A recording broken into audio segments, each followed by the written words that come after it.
ಜೈ ಶ್ರೀರಾಮ್ ಅಂದರೆ ಯಾರಿಗೆ ತೊಂದರೆ ಇದೆ? ಹರ ಹರ ಮಹಾದೇವ್ ಅಂದರೆ ಯಾರಿಗೆ ತೊಂದರೆ ಇದೆ?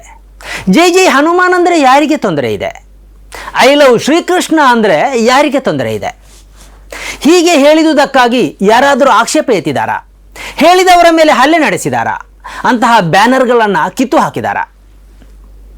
ಆದರೆ ಈ ದೇಶದಲ್ಲಿ ಐ ಲವ್ ಮುಹಮ್ಮದ್ ಎಂದು ಮಾತ್ರ ಹೇಳಲೇಬಾರದು. ಹೇಳಿದರೆ ಘರ್ಷಣೆಗೆ ಕಾರಣ ಆಗುತ್ತಂತೆ. ಅದು ಇತರರ ಭಾವನೆಗಳಿಗೆ ತೊಂದರೆ ಕೊಡುತ್ತಂತೆ. ಸುಮ್ಮನೆ ಹೇಳ್ತಾ ಇಲ್ಲ.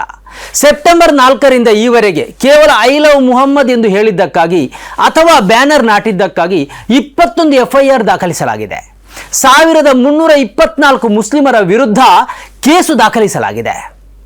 38 ಮಂದಿಯನ್ನು ಬಂಧಿಸಲಾಗಿದೆ. ಕೇವಲ ಉತ್ತರ ಪ್ರದೇಶ ಒಂದರಲ್ಲಿಯೇ 16 FIRಗಳನ್ನು ದಾಖಲಿಸಲಾಗಿದೆ. 1000ಕ್ಕಿಂತಲೂ ಅಧಿಕ ಮಂದಿಯ ವಿರುದ್ಧ ಕೇಸು ದಾಖಲಿಸಲಾಗಿದೆ. ಲೇಟೆಸ್ಟ್ ಯಾವುದಂದ್ರೆ ಕರ್ನಾಟಕದ ದಾವಣಗೆರೆ. ಇಲ್ಲಿಯ ಕಾರ್ಲ್ ಮಾರ್ಕ್ಸ್ ನಗರದಲ್ಲಿ ಐ ಲವ್ ಮುಹಮ್ಮದ್ ಎಂಬ ಬ್ಯಾನರ್ ತೂಗು ಹಾಕಲಾಗಿರೋದಕ್ಕೆ ಇನ್ನೊಂದು ಸಮುದಾಯದಿಂದ ವಿರೋಧ ವ್ಯಕ್ತವಾಗಿದೆ. ಅದನ್ನು ಅಲ್ಲಿಂದ ತೆರವುಗೊಳಿಸಬೇಕು ಎಂಬ ಒತ್ತಾಯ ಕೇಳಿ ಬಂದಿದೆ. ಎರಡು ಸಮುದಾಯಗಳ ನಡುವೆ ಇದು ಘರ್ಷಣೆಗೂ ಕಾರಣವಾಗಿದೆ. ಕಲ್ಲೆಸೆತ ನಡೆದಿದೆ, ಗಾಯಗಳಾಗಿವೆ.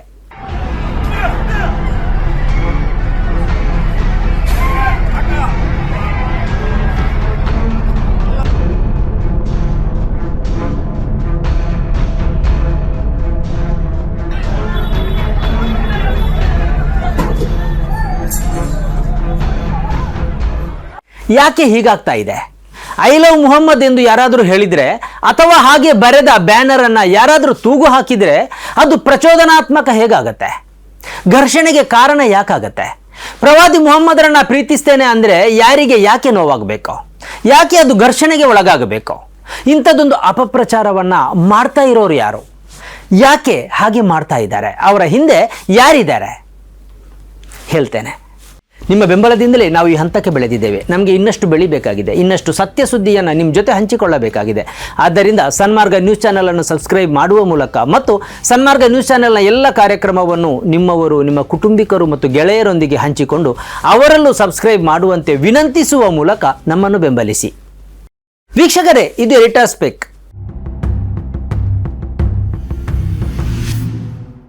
ಐ ಲವ್ ಮುಹಮ್ಮದ್ ಎಂಬ ಬ್ಯಾನರ್ ಮೊಟ್ಟ ಮೊದಲು ಕಾಣಿಸಿಕೊಂಡದ್ದು ಉತ್ತರ ಪ್ರದೇಶದ ಕಾನ್ಪುರ್ ನಗರದಲ್ಲಿ.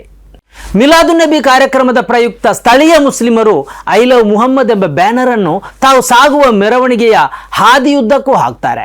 ಆದರೆ ಇದು ಹೊಸ ಪದ್ಧತಿ, ಹೀಗೆ ಮಾಡಲಾಗದು ಎಂದು ಇನ್ನೊಂದು ಸಮುದಾಯದವರು ವಿರೋಧ ವ್ಯಕ್ತಪಡಿಸ್ತಾರೆ. ಮಾತ್ರವಲ್ಲ, ಈ ಬ್ಯಾನರ್ಗಳನ್ನು ಕಿತ್ತೆಸೆಯುತ್ತಾರೆ. ಆ ಬಳಿಕ ಕಾನ್ಪುರದ ಪೊಲೀಸರು 24 ಮಂದಿ ಮುಸ್ಲಿಮರ ಮೇಲೆ ಪ್ರಕರಣ ದಾಖಲಿಸ್ತಾರೆ. ಈ ಬಗ್ಗೆ ಸಂಸದ ಅಸದುದ್ದೀನ್ ಓವೈಸಿ ತೀವ್ರ ಆಕ್ರೋಶ ವ್ಯಕ್ತಪಡಿಸಿ ಸೆಪ್ಟೆಂಬರ್ 15ರಂದು ಎಕ್ಸ್ನಲ್ಲಿ ಪೋಸ್ಟ್ ಹಂಚಿಕೊಳ್ತಾರೆ. ಐ ಲವ್ ಮುಹಮ್ಮದ್ ಅನ್ನೋದು ಕ್ರೈಮ್ ಅಲ್ಲ, ಪೊಲೀಸರು ಮುಸ್ಲಿಮರನ್ನ ಟಾರ್ಗೆಟ್ ಮಾಡ್ತಾ ಇದ್ದಾರೆ ಎಂದು ಅವರು ಅಭಿಪ್ರಾಯ ವ್ಯಕ್ತಪಡಿಸ್ತಾರೆ. ಇದರ ಬಳಿಕ ಉತ್ತರ ಪ್ರದೇಶದ ಉನ್ನಾವದಲ್ಲೂ ಐ ಲವ್ ಮುಹಮ್ಮದ್ ಎಂಬ ಬ್ಯಾನರ್ ಪ್ರದರ್ಶಿಸಲಾಗ್ತದೆ. 5 ಮಂದಿಯನ್ನು ಪೊಲೀಸರು ಬಂಧಿಸ್ತಾರೆ. ಆ ಬಳಿಕ ಉತ್ತರ ಪ್ರದೇಶದ ಮಹಾರಾಜ್ ಗಂಜ್ನಲ್ಲಿ ಮುಸ್ಲಿಮರು ನಡೆಸಲು ಉದ್ದೇಶಿಸಿರುವ ಮೆರವಣಿಗೆಯನ್ನು ಪೊಲೀಸರು ತಡೀತಾರೆ. 64 ಮಂದಿಯ ಮೇಲೆ ಪ್ರಕರಣ ದಾಖಲಿಸ್ತಾರೆ. ಬಳಿಕ ಲಕ್ನೋ ವಿಧಾನಭವನದ ಎದುರು ಮುಸ್ಲಿಂ ಮಹಿಳೆಯರು ಪ್ರತಿಭಟನೆ ನಡೆಸ್ತಾರೆ. ಆ ಬಳಿಕ ಈ ಬೆಳವಣಿಗೆ ಉತ್ತರಾಖಂಡ, ಗುಜರಾತ್ ಸಹಿತ ವಿವಿಧ ರಾಜ್ಯಗಳಿಗೆ ಪಸರಿಸುತ್ತೆ.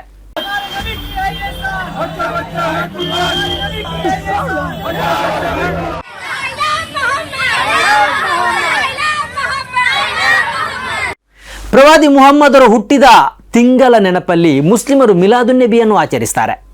ಮೆರವಣಿಗೆ ಹೋಗ್ತಾರೆ, ಪ್ರವಾದಿಯ ಕೀರ್ತನೆ ಹಾಡ್ತಾರೆ. ಹೀಗೆ ಮಾಡುವುದು ಯಾಕೆ ದ್ವೇಷದ ಭಾಗವಾಗುತ್ತೆ? ನಾನು ಪ್ರವಾದಿ ಮುಹಮ್ಮದರನ್ನು ಪ್ರೀತಿಸ್ತೇನೆ ಅಂದರೆ ಯಾರಿಗೆ ಯಾಕೆ ತೊಂದರೆ ಆಗಬೇಕು? ಯಾರಲ್ಲೂ ಯಾಕೆ ಅಸಹಿಷ್ಣುತೆ ಹುಟ್ಟಬೇಕು? ಇದೊಂದು ಷಡ್ಯಂತ್ರದಂತೆ ಕಾಣಿಸ್ತಾ ಇದೆ. ಯಾವ ರೀತಿಯಲ್ಲಾದರೂ ಹಿಂದೂ ಮುಸ್ಲಿಂ ಘರ್ಷಣೆಯನ್ನು ಹುಟ್ಟುಹಾಕಬೇಕು ಎಂದು ಬಯಸುವ ಶಕ್ತಿಗಳೇ ಐ ಲವ್ ಮುಹಮ್ಮದ್ ಅನ್ನು ವಿರೋಧಿಸ್ತಾ ಇದ್ದಾರೆ ಎಂದೇ ಅನಿಸುತ್ತೆ. ಮುಸ್ಲಿಮರು ಏನು ಮಾಡಿದ್ರು ತಪ್ಪು, ಹೇಗೆ ಸೆಲೆಬ್ರೇಷನ್ ಮಾಡಿದ್ರು ತಪ್ಪು, ಅವರು ನೋಡಿದ್ರು ತಪ್ಪು, ಆಡಿದ್ರು ತಪ್ಪು ಎಂದೆಲ್ಲ ಈ ಗುಂಪು ಪ್ರಚಾರ ಮಾಡ್ತಾ ಇದೆ. ಮುಸ್ಲಿಮರಿಗೆ ವ್ಯಾಪಾರ ಬಹಿಷ್ಕಾರ ಹೇರಿದ್ದಾಯಿತು.